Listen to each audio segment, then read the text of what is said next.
Greetings and welcome to the Dakota County Star Podcast, the official podcast of the Dakota County Star newspaper published in South Sioux City, Nebraska.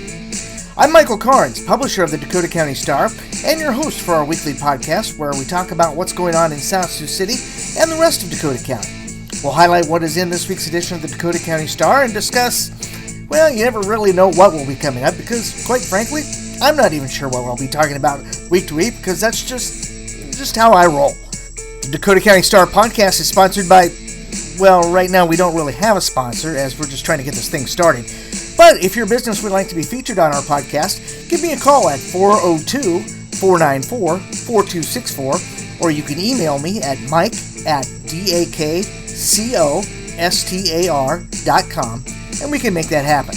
For a small price, of course. And now, without further ado, let's get on with the show. Hey, welcome back to another edition of the Dakota County Star Podcast here on Dakota County Star's website at dakscostar.com. I'm your host, Mike Carnes, and we're here to talk about stuff going on here in Dakota County. And this week we're talking with a guy that knows everything you need to know about South Sioux City Community Schools and possibly stuff that you weren't even aware that these things were happening. But he is the Communications and Community Engagement Director, Lance Swanson. He joins us here on the podcast today. Lance, welcome to the program, and of course, as always, all decked out in Cardinal red. Yep. I'm glad to be here. Thanks for having me today, Mike. You bet. It's good to have you here. And Lance has been with the school district. Just finished his 25th year. Started here as a technology director back in 2000.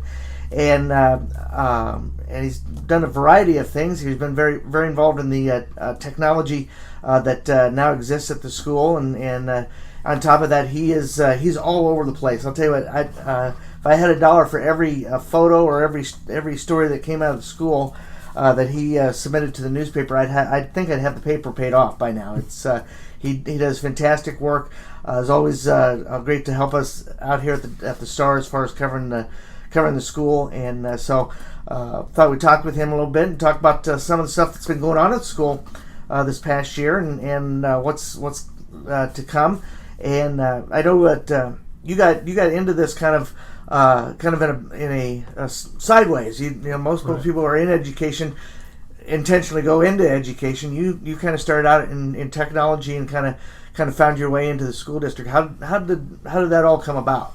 Well, it's kind of funny that you say that. Like I did have a degree in communications from USD, and I did some stuff in there, but that's kind of how I got into the computers. I did a lot on the graphics, and then the stuff like the computer graphics, the live video and stuff with their PBS TV station there at USD, and then they also would put on a local news program with the college there, and I did a lot of stuff I started pulling cable and helping out like a gopher, and I would then run the camera and helping them, and pretty soon I was doing graphics and different things as I got through the program and older and more comfortable doing that. But I really got into the computer stuff, and that's kind of where my passion was at the time, and there was a lot of need for computer people, right? So after a brief stint, summer gig there after I graduated college,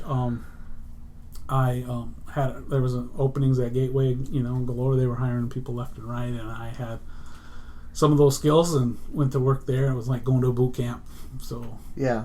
Got to learn how to fix computers and some of the other things, blindfolded almost, and because you had to walk people through doing those things on the phone, and obviously you had to have some communication skills, and you had to kind of know how to talk to people, and I felt like I kind of had some of those things.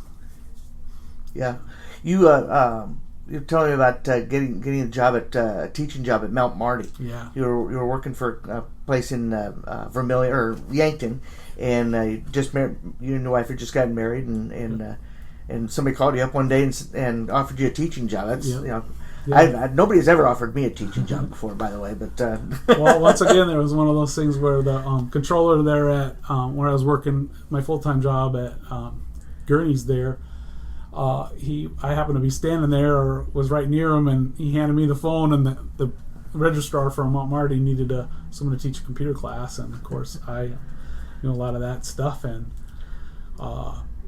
both of them kind of talked me into doing it, and I'm kind of glad they did. It was a really good experience. All 7 years I was in Yankton, I taught at Mount Marty as an adjunct, and like I was saying, it kept me real kind of up to speed. You had to keep up with the new technology coming out. It was coming out quickly then, obviously, and then the students kept me young and kept me kind of connected to their interests and what was going on, which I'm glad for, because I think it kind of helped a ton with my job. Once Gurney's got bought up there, and I either had to move to Michigan, we had a little baby at the time, and long story short, there was a job here for both Linda and I at the school, and that was kind of made to happen, I think. But, so she got a teaching job here, and you got the communication job. Yeah.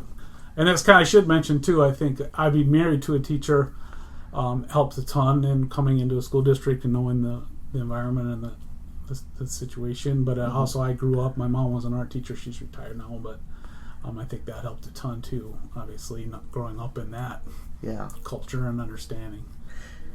Now you talked about, when we were talking before the podcast here, that you were very involved in getting the fiber put into the school buildings here, and that's a lot of work that goes into that.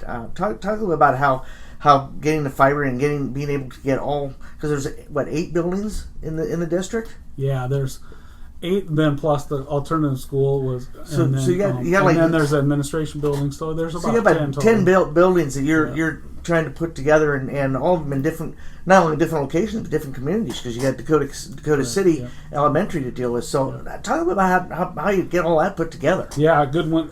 Luckily, the city was already in progress of doing a lot of the fiber optics, and they were getting their ring in place around the city and doing the work, and that was really a lot of forethought by the city folks, Lance Hedquist, and there was a guy by the name of Lance Martin there that was their communications director at the time, so luckily we really kind of bonded, and I understood and bought into it, and the school, luckily, they bought into it a little bit too, knowing that it would pay off big time over the years. And thankfully we did the foundation. We had that fiber in place, because then whatever the technologies that have come along since in the last 25 years, we already have, so to speak, the avenue, the fiber in place, but we've been able to just implement the new technologies on top of that. So we started with like frame relay, then once Ethernet was fast enough, we went to like 100 megabit Ethernet, then it was gig Ethernet, then it was 10 gig, and all the way up to... That's what, terabit Ethernet? I don't know if they got that, but okay. It's fast. It's a lot faster, and of course there's lots of things, the VLANs and all the different things that have been, and the security things that have been a big part of that over the years. And luckily we have a really good, like I said, I was the only person with the tech in the schools for years, and then of course now we depend on technology so much. It was kind of a nice to have thing, and they tried to use it in teaching and doing these things, but we had more typewriters in the high school when I started than computers. They were still teaching typing on typewriters. Mr. Lindblom was, so we converted him over to the word processor and all that stuff, and all the technology came with it. And then of course there really wasn't a dependable email system in place. That was one of the first things I did.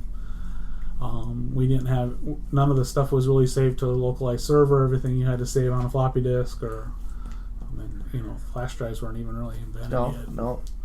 So then we had... Well, you're taking us back. Right. So just think about all those things. And so, yeah. It's going to be quite a story to piece together when I retire in a couple years. Yeah. I was going through some old stuff in my basement the other day, and I found a box of zip drives. If you remember, they're kind of the next generation of floppy drives, and those were 100 megabytes. Yeah. Boy, I remember back then. Boy, I had a stack of 10 of them. I said, I got 1 gig of storage here. I'm gonna I'm gonna be able to do stuff forever. And I went back and looked at some of that. I've actually got a zip drive that's USB connected, so I can still get in the computer. And I was able to go through some of those old zip drives, and there were some photos of when I was doing Nebraska Wrestling Illustrated. Awesome. And that it was amazing that I still had those, and they were still viable. You could still access the JPEG photos, and edit them accordingly, and so it was kind of neat to see that even some of that old technology, you can still use it to some certain extent, but now there's zip drives and the cloud and everything else now. So there's just now I don't even know where half my stuff is. So or what the password is. Yeah, or the password. Yeah, exactly. So let's talk about this the school year. I've just got done with the school year, and summer is starting up, and so we got about 3 months before start of the school year this year. And I know it's been a good year on a lot of fronts for the school district. A lot of good things have happened. Talk a little bit about some of the things that we've been through this year. Well, I think that's one of the things we talked about before with Dr. Ortega's leadership has been phenomenal in that, and I think he said it best the week before school got out there last week. Just thanking staff for their hard work this year. It's been a successful year. We've had a lot of good things. Some of our goals from our strategic plan were engaging the community and taking a deep look at our district facilities and kind of seeing where they're at. And then I think we launched the Cardinal Vision process, and we had a lot of involvement from our community, and the different leaders from the community helped with that. And we hosted some public workshops to gather information. We did gather tons of information. They helped us a ton as we kind of dug through that. And kind of looked at, trying to prioritize. And then when they looked at some of that stuff, it's hard to prioritize and to give that. But I'm not going to get into kind of that whole bond issue thing today, that we still got to kind of talk about that and work through that. But I think that one thing positive for sure is that we've had more community engagement. Do we have to do more? I think so, but I think it'll help. We probably got some attention of some folks that need to be part of that community engagement moving forward. Yeah, I think the nice thing about that, and I was able to attend all of those meetings. I think a lot of people got to, I guess, have a better understanding of what is going on in the school district and what some of the needs of the district are. I mean, we can talk about the result of the bond issue, but I think what the community got out of is that there's a lot of moving parts to right. making a school district go, and anybody that just came to one or two of those, I think, walked away with a pretty better understanding of what kind of a situation we're in, and how we got here, mm-hmm. and how doing nothing isn't going to. I mean, the same problems. The problems are still going to right. exist. And I think, too, there was a lot of misconception, as we found out, and it still probably is out there, on how schools are funded, especially in Nebraska. A lot of people get their news here from Iowa. It's different. Yeah. Iowa and Nebraska's education setups are a little bit different. So what goes on in Iowa doesn't exactly happen here. Yeah, like I said, I think that We'll have another whole podcast over that coming up. We could probably do about a month's worth of podcast. Right. But we'll after everybody's had a chance to kind of dig through and dissect that and see what we're going to do next. We'll definitely be talking about it. Yeah. One of the things that I think a lot of people may have forgotten, or just kind of got lost in the shuffle, is COVID happened 5 years ago, and COVID really hit schools hard. There isn't a school district on the planet, or in America anyway, that wasn't impacted negatively and hard by the COVID, everything that happened during that time. I know that you mentioned that the school has seen an increase in attendance that I think COVID really had a negative impact on. Yeah, we really never did recover that. I think it's improved a little bit maybe each year, but it was still in the tank, so to speak. And we really put a lot of work into, and I'm talking everybody from a principal to the superintendent to down to everybody that's even serving lunch or whatever. Mm-hmm. Everybody had an important role in that, and they understood that, and I think that helped tremendously. And we had improved, like some of our stats doubled, like improvement in our attendance this year, and that's saying something. When we even went through like that really cold spell there, where mm-hmm. We still gutted it out and went to school, and we had really good attendance on those days, surprisingly, and I know that it's tough, but it was sure nice to be done last week on Friday and not have to go back to school this week. Yeah. I know. Some of the Sioux City schools are just getting. They're still going. They're doing another week yet. Yeah. So, and I think have the test scores, I guess, is kind of the thing that you kind of determine how well the students are learning.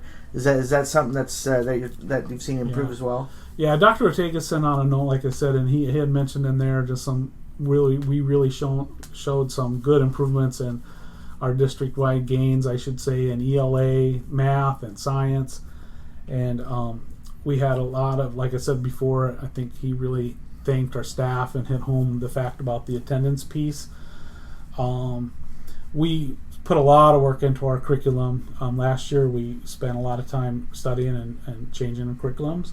And so a lot of our staff had to do a ton of work, both like during the summer and before school and after school and during our planning times and all it's made a huge difference, not only in our scores but just in attitudes, and kids are reading and excited about it, and so that's been a real fun thing to watch kind of flourish and come around.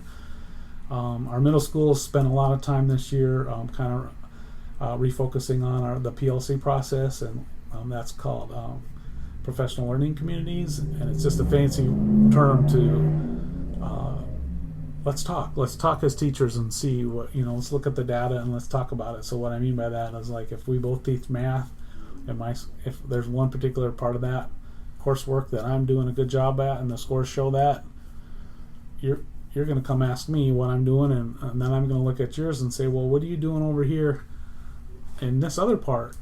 And we're going to work together, and so we all get that. It's one of those things where the boats all rise together. Yeah. I'm not sure what the analogy is for that. But that's exactly what it is. It's we're only as strong as the weakest link type of thing, and we're going to work together and do the best. And I think that's a team.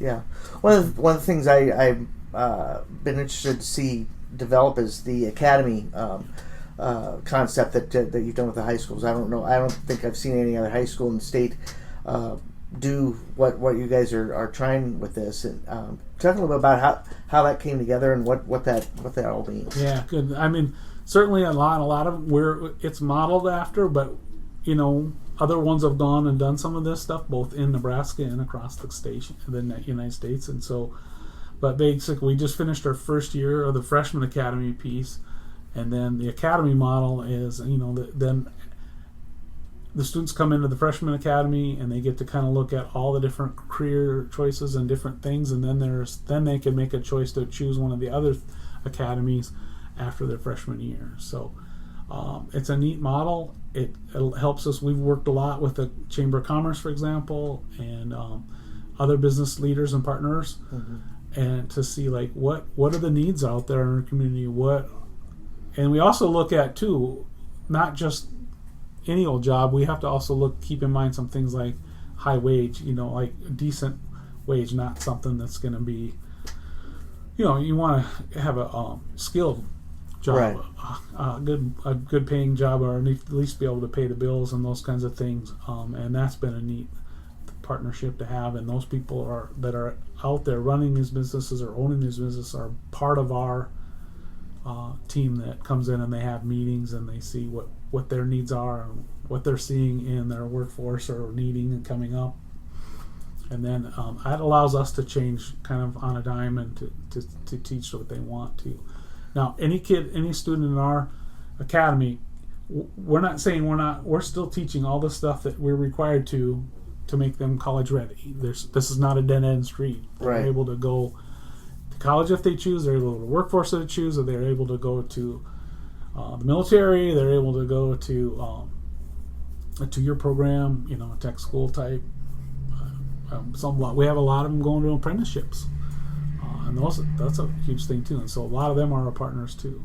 Yeah, and going through you need to get those basics but still at the same time, this giving these kids an opportunity to look at Right. construction or nursing or something like that, and say this is something I want to do, or something I might want to do. If you want to be a construction, or you want to do anything with your hands and that kind of work, that's a great academy to try it, because we're building an actual house, and then it's awesome. That's another thing. You get your construction kids have had an opportunity to build not only a couple houses, but you're building that helping the concession stand at the Cardinal Athletic Complex too. I've seen that going through its various phases of construction. Right. I'm looking forward to seeing that. So, in some cases, like maybe they're interested in healthcare or some form of healthcare, and they take that pathway and they finish it. They still are not committed. They could say, "Oh, I really found out I don't like blood," or whatever. Right. With healthcare, or maybe they like the human services stuff better, or whatever. There's opportunities to learn about teaching, and then there's opportunities to our Educators Rising programs, and then you get into the science, the sciences with all the healthcare and the different pieces to that, and then there's the what's the one? Oh, business. And so you might like programming or coding, or you might like to be marketing, or you might like to be, you want to go into business management. You can find all that out too. Yeah. And it's a good time to find that out before you go spend much money on college. I've said this for a long time, that I think when you're at that age, there really aren't very many kids who say, I want to be a doctor, I want to be a construction manager. This is what I'm going to do. A lot of times they test the waters with it, but then realize that's maybe not what they wanted to do. And then they go into something else. But it's great that they get an opportunity to kind of see what options are there while they're going through high school. That's exactly correct. Obviously this will be the fun part now, because we've gone through the freshman academy where it was kind of generic. And now they're actually going to start going down their pathways or their academies areas, and so this will be fun. And there'll be some great stories this year, to cover through that, and to just kind of talk to the kids and the staff and to see how that's going, and then we'll be able to track the data and see how many of them are going out into the workforce, or they're going on to colleges, or do they come back, and are they? Yeah, it'll be just great. We get any journalism ones yet? I'm absolutely. I'm dying for a journalist right now. Yeah, and there should be some great opportunities for internships and that kind of thing too. Yeah, that's great, and I hope that the business community does take advantage of that and gets involved with the school, because I think there's a lot of people in the business community who are getting up. I'm 59. There's a bunch of people that are looking to retire and move on, and would love to be able to pass their business on to the next generation. Maybe don't have family that are waiting in the wings to do that.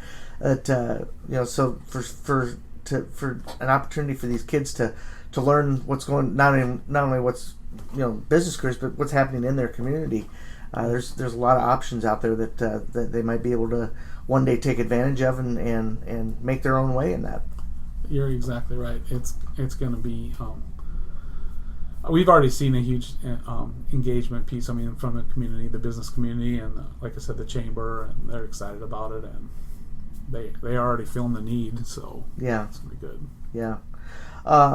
Let's talk about the curriculum at the elementary. I think we touched on that briefly, but I know that was kind of a big thing that was on the agenda for the school this year. What kind of changes came with that, and how's that work? Well, like I said, last year we spent the whole year, just studying what the first we just kind of evaluated the one that we were using, and then we came up with we had a huge group of people involved with that.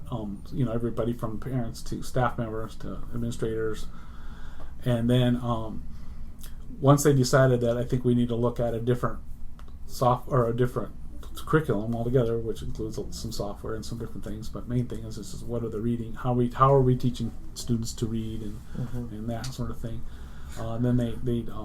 Then we spent some more time studying that. They narrowed it down to like 5 or 6. Then they narrowed that down to 3, and then they went and visited schools that are using those and had the vendors come in and pitch some to them and that whatever, and they ended up going with that, picking one, and then of course we shift to having to order the materials and then organize that when it comes in. Of course, before school was even out last year, we had the new stuff in so that they could spend all summer going through it and figuring out how. They had the training all set up and the sessions ready to go and the materials in the teachers' hands before they left for the summer, so they were able to attend the training sessions. They were able to dig through it if they felt, and we have teachers that are both ways. Some of them like, I need my summer off, I'm gonna look at this in August or whatever. Mm-hmm. And we have, most of them are not wired that way. Yeah. They want to get their hands on it and get it figured out. They want to know right away what they're dealing with. So in a lot of cases, and I hand it to our leadership teams and our staff, they work their butts off to get that figured out and implemented, and it showed this year, and our statistics and numbers are data a lot better, and there's a lot more smiles. Yeah. a lot more teachers going into summer feeling happy, I guess. Or like I said, it was because of a lot of hard work by a lot of people, and I can't thank them enough and our staff enough for everything they did with that. Yeah, we didn't really talk about this before then, but just it came to mind. A lot of schools are having problems finding teachers. I saw a story here not too long ago. Skylar was actually hiring teachers from the Philippines to come into to school, which I was like, wow, that's getting really crazy when you're having to go overseas to find teachers. Does the school district have? It doesn't seem like we have. I mean, you have teachers who retire, because they've been around for forever, and it's time for them to move on. And you have some that have some life opportunities that they get married or whatever. Has the school had a problem finding teachers to fill positions? I think every school and organization and business has a certain percentage of turnover every year, and our goal was to decrease that. We want to. It's retention is a big part of that, obviously. Mm-hmm. Recruitment and retention. We call it the 3 R's. Recruitment, retention, and recognition. And so it's kind of all about staff, right? And keeping them happy. And I'm part of that group that's called the 3R Committee. And we've tried to just be more creative and come up with ideas when we go recruiting, whether we go to teacher fairs or different things, and then, of course, retention.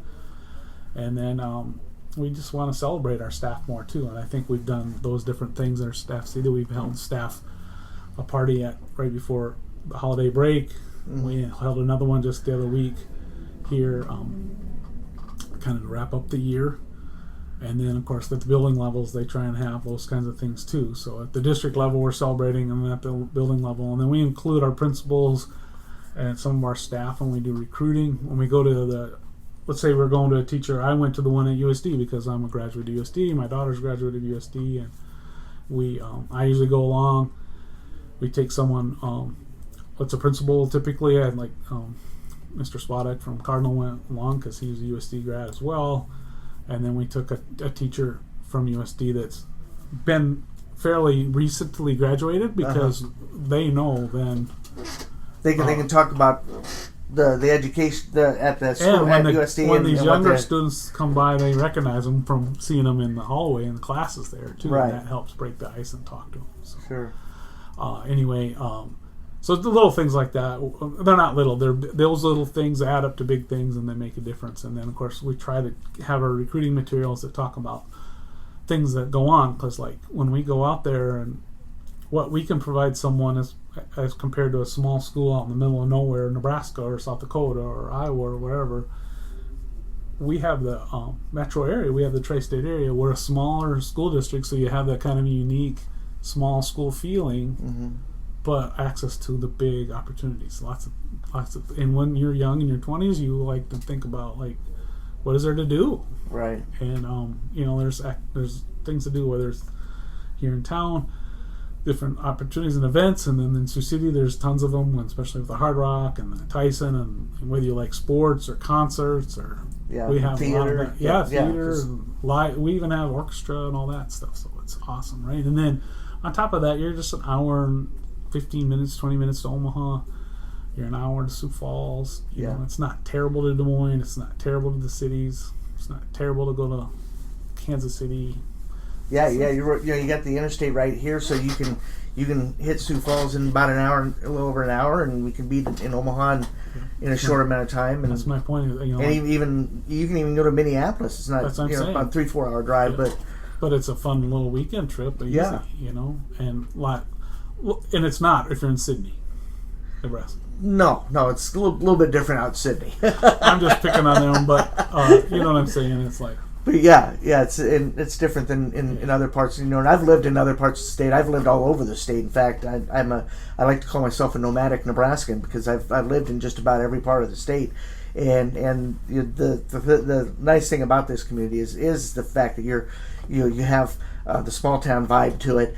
Even though I kind of giggle when I hear somebody say South Sioux City is a small town. It's like, look, I've lived in towns where the population number doesn't get to 4 digits. Yeah. So we're 14,000 here. This is not small by my estimation, but it does have a small town vibe to it, and you have the bigger city, Sioux City, right across the river.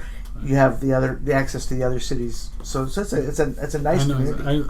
I grew up the same way in a small town, a few hundred people at the time, and where everybody knows your business sometimes before you do. I'm playing football, and then at halftime I have to go get my trumpet and then go play in the band, and then you go back to the locker room and the coach yells at you, and then you go play more football. And you have to do it all because there's just not enough. There's not enough kids to do all that. So you've been here. 25 years, 25th year, just finishing up. And we talked about this a little bit earlier. You've had a chance to work for 4 different superintendents during that time. And I know Dr. Ortega everybody has their own way of doing things, but you said you've really enjoyed working the time you've worked with Dr. Ortega. He seems to have a kind of a unique passion for education that... it's unique to get that someone that's so driven and focused, and I like that. I mean, it's a fast paced too, and I don't mind working hard. It's and it's even better when you kind of know what the end game is, where we're going, what do we want to do, what's our focus, and like I talked about. First thing he did is dusted off our strategic plan, and we spent last year we broke it down, and here's the 2 focus items we're going to work on. Last year we worked on the 2 focus items of engaging the community and studying the district facilities, and right now we're in the process of studying what part of that we're going to tackle for next year. And so I'm sure, and it's not like we drop doing whatever else we're doing, but it is nice to actually have here's what our strategies are, our strategic plan says, here's what our goals are this year, and here's how we're going to tackle it. And let's go. Yeah. Rock on. Yeah. So it's proven. Like, I think I didn't get a chance to mention that earlier, but I mean, we had the state accreditation process this year where we had to bring, people from all over the state. Every 5 years, the school has to get accredited. And so, gosh, when we have everything together, like the strategic plan, and here's where we're matching what we've done, here's where we're going, it makes those conversations a lot easier when we have those plans in place, as well as the numbers back it up. Yeah. And then, of course, I don't think it's by accident. Harney wins an award last fall for the named National SEA Distinguished School. We're only 2 in Nebraska. That was pretty big honor, and super proud of the staff and everybody there, and the whole district really. And then AQuest ratings, when they came out shortly after that, we had 2 schools that were rated as excellent. Both Cardinal and Harney were rated as excellent, and all the other schools were rated as good. And we had no schools identified as need support or needs to improve, and that was huge. Yeah. So that's something that we're all super proud of, and it wasn't by accident. It was a lot of hard work by our staff and our teachers. Yeah, there's a number of big city schools or bigger schools that have multiple elementary schools like South Sioux that don't get those ratings across the board like that. So to be able to get that's pretty nice feather in the school's cap. And like I said, nobody's. I don't think anybody's happy. Everybody wants to get continue to get better and Sure. work hard. And I think that's what I like about it. And there's no boring days. Every day is you get up and you hit the ground running, and it's supporting it. And you heard me earlier. We talked about I spent time in private business as well as higher ed, and I never worked harder than I do at school, especially the last few years. Yeah. Has he brought up the fact that his high school won the state soccer championship this spring? Does he come into the office and say, "Hey, how about me? How about the Schuyler Warriors?" Yeah. He's not one to brag much. You didn't brag about that much. We knew about it. Yeah, I was really happy. It was good to see our boys get to the state semifinals. That was a great match that they played. That they lost. It was just one of those one play when you get two teams that are that close together. It's just, one play makes a difference. And but they had a great run of success this year. And South Sioux City had some nice stories in sports this year with that, and with our two wrestlers, Madeline Benet and Tony Palmer, winning state titles. Yeah. It was nice to see that they had some success. Then we had some kids get to state track, and Madeline got a medal out of the pole vault there. So you'll have to get together with the AD, Mr. Squire, and talk through some of that. Would be a good podcast to do, because I'm super proud of all of our activities and stuff, and our athletes and different programs, and funny thing is, like, Tony was it's just all around just an animal, right? I mean, yeah. And so the real story, like, he was a state champion in wrestling, but he's going to go play football. So. Yeah. Well, he made quite a mark in football too, and set his state record for most touchdowns in a game, or tied the state record, I guess, for most touchdowns in a game, and had his junior and senior year were just fantastic years, and just it's too bad that we couldn't get a couple more wins and maybe get him in the playoffs and see what he could do there. But then Madeline. She's been in state 3 sports too. I know. She was in golf, and these kids aren't just excellent athletes. They're excellent. They're good. They're good people too. They're good people. They're just great to be around and visit with. But and that's what's probably the biggest thing, is obviously working with the school and the kids. Is at the end of the day, at the end of the week, the year, my career, I felt like you made a big difference and built these relationships, and not just made some guy rich, Yeah, I've been the time I've been here in South Sioux, I've gotten to know, I've gotten to talk to some of the kids, and that's something I've loved to do over the course of my career is try to build those communication relationships with the younger people, because those kids are gonna they're gonna be old farts like us too, one day, and they're gonna have those memories to look back on, and it'll be neat to see how they develop in their adult lives and what they do, and I still get kids who come up to me that I covered 15, 20 years ago that I remember you did a story on this. In fact, I had a conversation the other day with a young man who is the head coach of Sacramento State University. Really? His name's Aaron Koloff. He was from Norfolk, and he played basketball.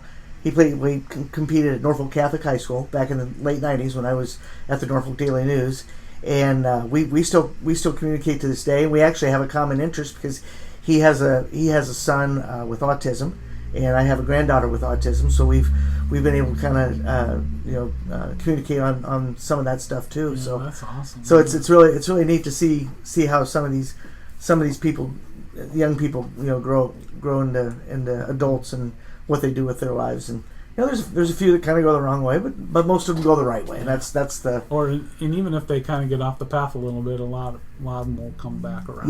Yeah. And that's been I think that's probably the biggest thing too, like with teachers and working around education, is like I'll think like that when I first started, especially, I would come home probably a little frustrated or whatever, and I'd be like, teacher, I don't think they like me very much, but then you learn eventually, like, they're just like, teachers have this innate ability just to pull the best out of everybody, and they can sense if you're just half mile under, you can do better. Yeah. And it's funny how they can do that with the fellow staff people too. It's just amazing, and I'm just in awe of it. It's great. yeah, being around people who can have that kind of impact on people is really, it's really neat to see. I have a lot of friends in the teaching and coaching community that I've seen them work, and then I've seen them communicate with their kids who have gone on into their lives, and they'll come back and say, yeah, coach, I remember this and I remember that, and they'll do anything for those people. It's if coach is involved in a project or something like that, he'll have former athletes involved, and they're just that those are special people who can have that kind of impact on people. Yeah, and then I think that's when you get a team of them together, like a good staff and good leadership, and it's just nice to see. Like, you can just think about like what kind of difference just a good curriculum or the kids learning to read or just getting ahead or whatever the thing parlay them that much further into their future or life or whatever. But you don't know what little things this is going to spark that interest in a student and want to go on. I think about that too with all the different computers and different things that we've implemented and kept going, and how sometimes that makes a difference between a student going on and becoming an engineer or whatever that made a difference. Yeah, exactly. We've had a lot of students, a lot of success with our students over the years with our Skills USA and our robotics stuff. That is, some of that's rooted in classroom work and different things, but it's also what the kids are passionate about, and they put in time before and after school and their free time to do all that. Yeah. Thankfully, there's staff willing to help with those things, because it's not just those types of activities. It's maybe they like music or art or drama or fill in the blank. We've got all kinds of opportunities for our kids that a lot of times that keeps them coming back every day. You bet. We've been talking with Lance Swanson, the director of, or the Communications and Community Engagement Director at South Sioux City Community Schools here on the Dakota County Star Podcast. Learned a lot about the school and what's going on there, and what we have to look forward to in the years to come. Lance, thanks for taking time to talk with us this afternoon, and look forward to future involvement with the schools and everything that comes with that. So yeah, well, you know where to find me, and I sure appreciate you and the Star and helping us out. Well, it goes both ways, Lance. I've there's been a number of times where this newspaper would have had some big holes to fill if it wasn't for your contributions. So I appreciate your efforts as well. Well, I think our students and staff for that. They provide a lot of great content and things to be super proud of. Yes, they do. So, well, we're going to take a quick time out, and when we come back, we'll tell you what's coming up in this week's edition of the Dakota County Star right after this on the Dakota County Star Podcast. The Dakota County Star is Siouxland's go-to choice for news and information about what's going on here in South Sioux City, as well as Homer, Jackson, Emerson, Hubbard, and all of the Dakota County area. Don't miss out on the latest news, sports, and local events happening here in Dakota County. Subscribe now to the Dakota County Star by calling 402-494-4264. And if you stop by our office at 1000 West 29th Street, Suite 215A in South Sioux City, say hi to Noodles, our committed Director of Security, and you'll get a free 2-month addition to your new subscription. Nobody covers Dakota County like the Dakota County Star. Subscribe today and check us out online at www.dacostar.com. And we're back here with the Dakota County Star Podcast here on dacostar.com, and tell you a little bit about what's going on in the last edition of May 2025 and the last edition of our first year as publishers of the Dakota County Star. It's been an educational year, to say the least. I've learned quite a lot about how the newspaper is put together every week, not just the stories and the page design and everything, which is stuff I've done for 40 years, but just the administrative side and getting advertising and making sure the legals are in place and things of that nature. There's a lot of moving parts that come with putting together a newspaper every week, and it's been a lot of fun learning this and getting to know people here in the community on another level. I've been working for the Star as a contract editor for the last 5 years, and getting to know people on a new level here has been great. My staff, who's just two bodies. Lori Marr is our front office person, and she helps out with legals and classifieds and subscriptions. This place would be absolute mayhem without her. She has done so good for us, and I'm just so grateful to have her on board, and appreciate her not only her work but her camaraderie. It's been a lot of fun getting to know Lori and having a good time putting the paper together here every week. And then, of course, there's the Director of Security, Noodles, who is my constant companion. Her job is to make sure that nobody gets through the door that shouldn't be in here. And sometimes she has trouble figuring out who that is, but she is always there to greet people, and she's got a much bigger bark than her bite. She's just a cute little Chihuahua, just a good dog, and so I'm really happy to have her on board. So that all being said, let's talk about this week's paper. First off, the lead story: a proposed 300-unit apartment complex / entrepreneurial center is in the works, and it got its first reading at the city council meeting Tuesday night. There's some concerns about as part of this package there are supposed to be 75 single-family homes that are supposed to be built. There's been some concerns that the focus is more on the apartment complex than the houses, and some conversation about that in the story there that you'll want to check out. County Commissioner Rick Bosquet, who, if you remember, back in January was arrested on drunk driving charges, and then arrested again a week later for driving without a driver's license. He is planning on changing his pleas. He's supposed to be in court Wednesday, June 11th to make those changes, assuming that he's going to be changing them from not guilty to guilty, but that'll come on June 11th. Also on the front page, I was able to get the drone out and take some pictures during Memorial Day weekend during the Thunder on the Missouri event that went out on Siouxland Freedom Park, and I think you'll like the picture on the front page. I'm proud of it. Whether you like it or not, I guess is up to you. But I'm proud of it, and so that's there to check out. Also, a city employee was given a letter of commendation for some quick thinking that could have created some real problems for the city. Jared Swick was out at the wastewater treatment plant, noticed some leakage in one of the cylinders. Found out that one had a faulty valve and was leaking chlorine gas, and that could have been a really bad deal if somebody would open that door and not been prepared for that. So they were able to get that fixed, and he was congratulated for thinking quick on that. State track meet went on the previous week in Omaha, and we had 10 medals collected by area athletes. Zion Conrad of Ponca probably had the biggest or the most exciting effort, I should say, of the weekend. He was in last place after the first lap at the 800 and came around and won his heat.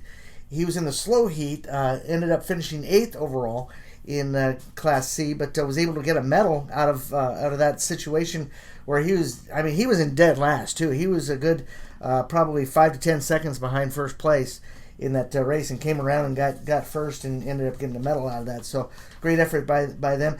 All 4 schools were able to get at least one medal. South Sioux got one with Madeline Bonet in the shot put.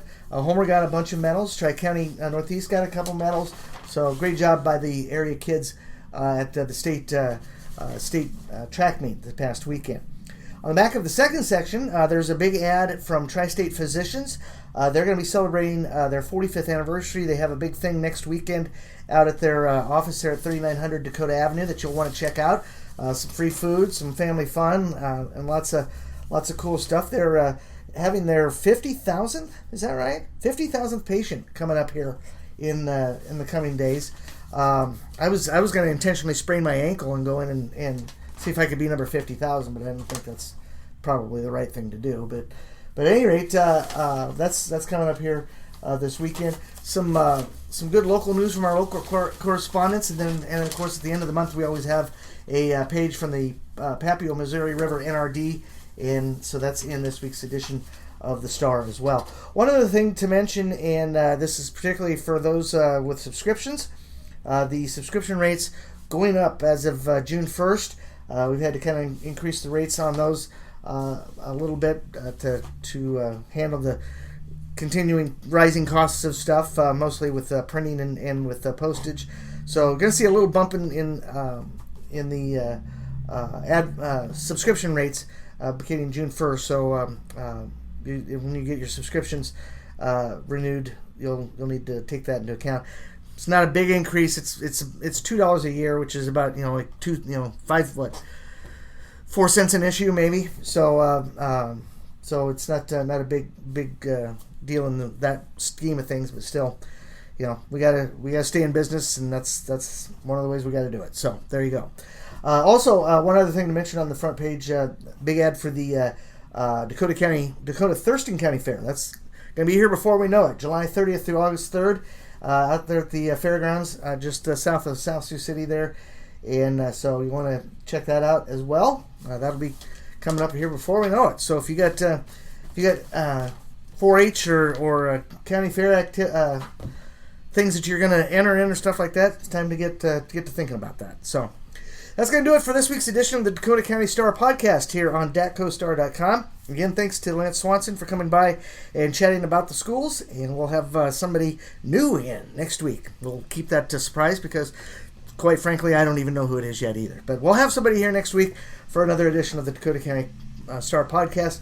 So have yourselves a great weekend. It looks like the weather's going to be cooperative, so go out and have some fun and enjoy yourself. And we'll see you next week for another edition of the Dakota County Star Podcast right here on www.datcostar.com. Until then, this is Mikey C. checking out. See you later.